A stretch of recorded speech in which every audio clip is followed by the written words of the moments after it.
When I was a kid, I loved the original Jurassic Park. It was one of the most fantastic things I'd ever seen. But this was not my introduction to the Jurassic Park series. In fact, I'm pretty sure that I had the Lost World video game on PlayStation 1 before I ever watched the original movie. That game sucked. I could never get past the first level where you're roaming around, being a dinosaur, eating people, having a fun time, and then getting killed because you're an 8-year-old who doesn't know how to play anything except Crash Bash Bandicoot. The thing that always stuck with me from that game was the DreamWorks intro where the little boy sitting on the moon gets eaten by a dinosaur. That was the most entertaining bit of the game. 8-year-old me found it hilarious. Anyway, that's not what this video is about. This video is about Jurassic Park 3, my introduction to the Jurassic Park franchise. This movie was Jurassic Park. I had no idea the other two existed. I didn't even know that the video game I'd been so terrible at playing was based on an existing movie. I just kind of assumed that it was branching out, doing its own thing. What can I say? I was a kid. Kids are notoriously dumb. I loved this movie, Jurassic Park 3. I would watch it over and over.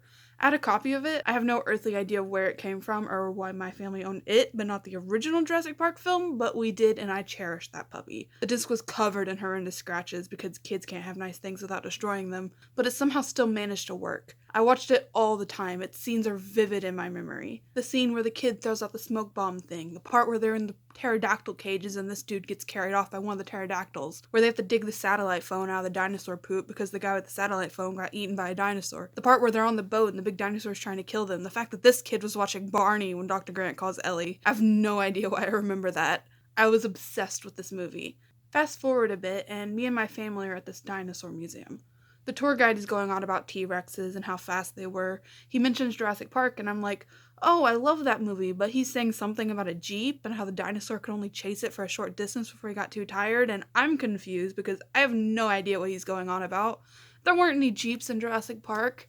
I mentioned these concerns to my father later after the tour, and he's like, oh, have I never shown you guys the original Jurassic Park movie? And I'm just like, wait, there's an original Jurassic Park movie? And he's like, yeah, there totally is.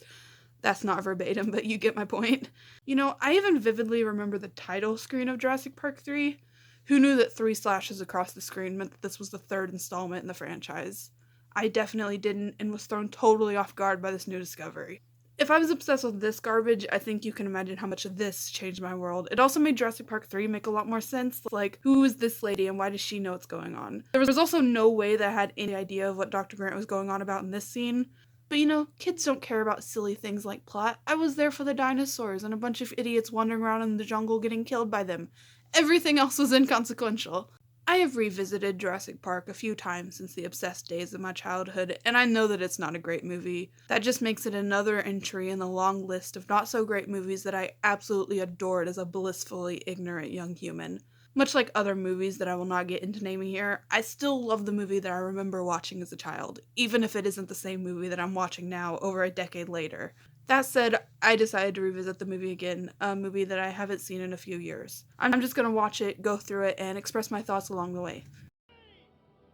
The movie opens with this dude and this kid doing whatever this is called near Isla Sorna because for some reason that seemed like a good idea. I'm pretty sure that people know about the dinosaurs. Like, it's not just some legend. People have been killed. It's all that people want Dr. Grant to talk about. Why would you think that going near the place would be a fun idea that wouldn't end in disaster? Everyone in the boat gets killed, and the paragliders, I think that's what this is called. That's definitely what they're doing now that they've had to detach themselves from the boat. Their destinies are left to be determined, and we jump to a scene where Dr. Grant is visiting Ellie and her family. They talk about raptor communication, which just so happens to be relevant later when he finds himself trapped on Isla Sorna and being hunted by a bunch of raptors.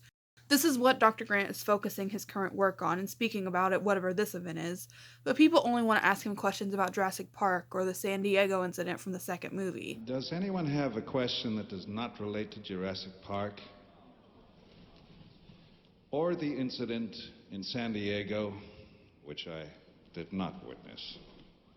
People know about Isla Nublar and Isla Sorna. They know about the dinosaurs. This guy honestly deserved to die. Moving on, Dr. Grant goes to a dig site where Billy is weirding me out with his interactions with this woman. You can feel the difference, eh? Rough. Smooth. Rough. Smooth. Is this supposed to be appealing? I don't like it. I want it to stop. And thankfully, Dr. Grant saves the day. Billy shows him a 3D print model of the bone that allows raptors to make raptor sounds. The resonating chamber of a velociraptor. Dr. Grant is very impressed by it. It's like one of those train whistles I had as a kid, but this one can be used to psych out raptors. While they are talking, this dude, Kirby Enterprises, shows up and invites Dr. Grant to dinner to discuss a proposition that he has for him. Grant doesn't want to, but Billy butts in and accepts on his behalf because he loves to ruin people's days, both Dr. Grant's and mine. Mr. Kirby wants Dr. Grant to give him and his wife an aerial tour of Isla Sorna, and because he is offering a lot of money and Dr. Grant can't seem to escape these types of deals, he agrees.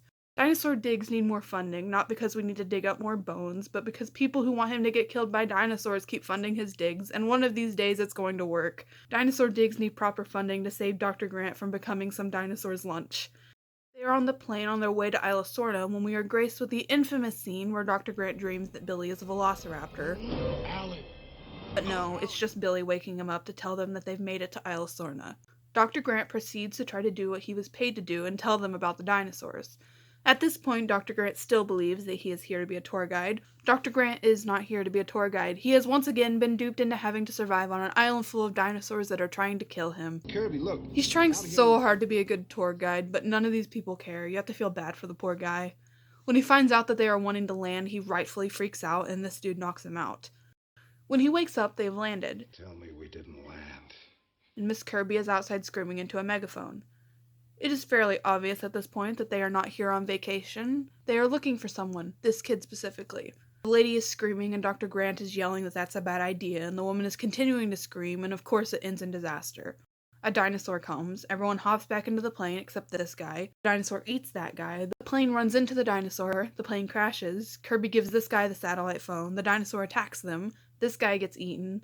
This lady continues to be an idiot and runs out of the plane, trying to get her and Dr. Grant killed by the dinosaur, and everyone except this guy manages to make it out of the encounter alive. Very quickly, they run into a T-Rex, and Dr. Grant says his iconic line, Nobody move a muscle.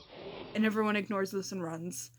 Fun fact, I just finished reading The Lost World by Michael Crichton, the sequel to the book that the original Jurassic Park movie was adapted from, and the book that the Lost World movie was very loosely based on. And in that book, they made a very big point of saying that the don't move and it can't see you theory was wrong. Someone says it, and this guy corrects them and says that doing what these people did would be the smart move, because T-Rexes in fact can see you even if you are completely still. It's been a long time since I've read the first book, so I can't remember if that was a detail in it, but in The Lost World, the guy says that the theory doesn't make practical sense, because for most prey, the natural fear instinct is to freeze in place, and that would make it very difficult for the T-Rex to hunt the prey it needs to survive. Anyway, that's just a quick tidbit. Moving on, they all run, the T-Rex chases them, they run into the big scary dinosaur from the plane incident, which is basically a fake dinosaur. The Spinosaur fights and kills the T-Rex, and the idiots escape once again. Dr. Grant, once again, comes very close to death. He is rightfully angry. He punches Mr. Kirby. I am 100% in his corner. Mr. Kirby goes on to explain himself. He and his wife are divorced and looking for their son who went parasailing near Isla Sorna. Let a 12-year-old go parasailing alone? No! Mr. Kirby isn't rich either, as he had implied, so Dr. Grant got scammed good. Here we are in the worst place in the world. We're not even being paid. The group come across the parasailing stuff and the dead body of Ben Hildebrand. They also find a video camera with footage of their son alive. They also find a velociraptor nest. What are you doing? I was photographing the nest. I hate this dude, and he wasn't photographing the nest. He was stealing a velociraptor egg, which is a very bad move. He should know this. He knows how smart they are. They find an old building. Billy, the smooth show-off that he thinks he is, kicks in the glass of a vending machine. Kirby tries to do the same and fails. You could have just grabbed something from the already smashed machine. You shouldn't choose hunger over pride. Get over yourself, dude. Grab a grossly expired candy bar. They wander around this place looking at all of the relics. This is how you make dinosaurs? No. This is how you play God.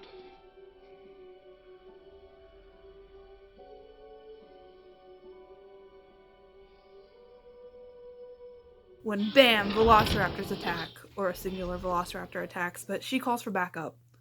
The group flees, but velociraptors are smarter than Spinosauruses, so escape is not so easy. They run into a herd of whatever these dinosaurs are, and if I were one of these dinosaurs, I'd be like, not cool, dude, the velociraptors are your problem. What are you doing dragging us into your mess, trying to get us killed?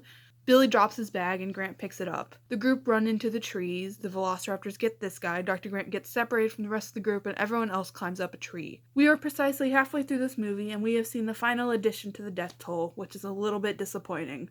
Dr. Grant finds himself surrounded by the velociraptors, but the kid saves the day. This kid kind of vaguely reminds me of a Josh Hutcherson knockoff, which might play a part in why I was obsessed with this movie. I love that dude's movies. Zathura and Bridge to Terabithia were my jam. And Journey to the Center of the Earth, that's a movie that definitely doesn't hold up on the rewatch, but I loved it as a kid. I think that I loved every movie that Josh Hutcherson was in. He is one of my favorite actors. But Josh Hutcherson is not actually in this movie, so I'll move on. The next morning, both groups start making their way toward the coast. Dr. Grant and Eric hear Mr. Kirby's satellite phone, and the kid goes running and shouting through the woods, because apparently by this point, we still haven't realized that this is a bad idea.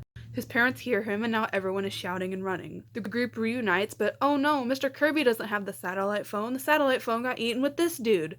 The reunion is cut short when the Spinosaurus shows up. Because of course it does. You were all running and screaming all over the place 2 seconds ago. The group manages to escape and takes cover in another abandoned building that definitely doesn't have any dinosaurs hiding in it. Dr. Grant finds out about the raptor eggs.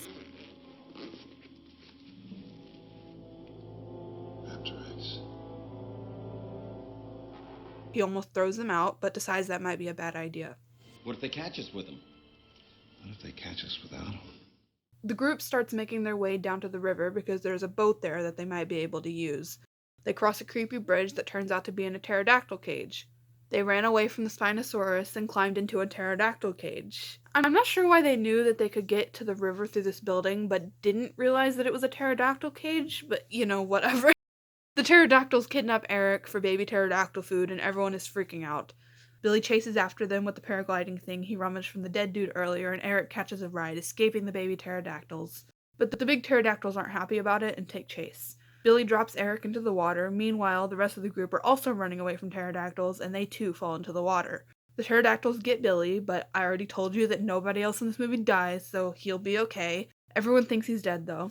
Everyone makes it out of the cage, but she doesn't lock the door back or anything. She just kind of shuts it, and not a very good job of it at that, which is a very bad move because the pterodactyls are 100% getting out now. Why wouldn't they? Nice going, lady. So were the pterodactyls trapped in there? How could they have possibly survived? I mean, I guess maybe fish swim in there, but it doesn't seem like it would be enough to properly feed all these pterodactyls. I mean, there were a lot of pterodactyls. It seems like the ecosystem in here would be super unstable. I'm definitely no expert in these things. It just seems questionable. The group makes it to the boat, which manages to start somehow, and they start making their way to the coast.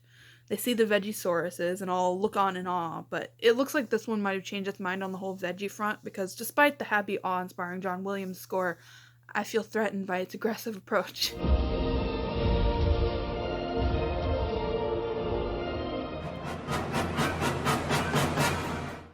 They continue down the river and it gets dark, and here we come upon the aforementioned scene where they dig through dino droppings in search of the satellite phone. The group hears it ringing as they pass and all hop out to find it. They don't have Dr. Stratler's gloves though, so it's quite gross.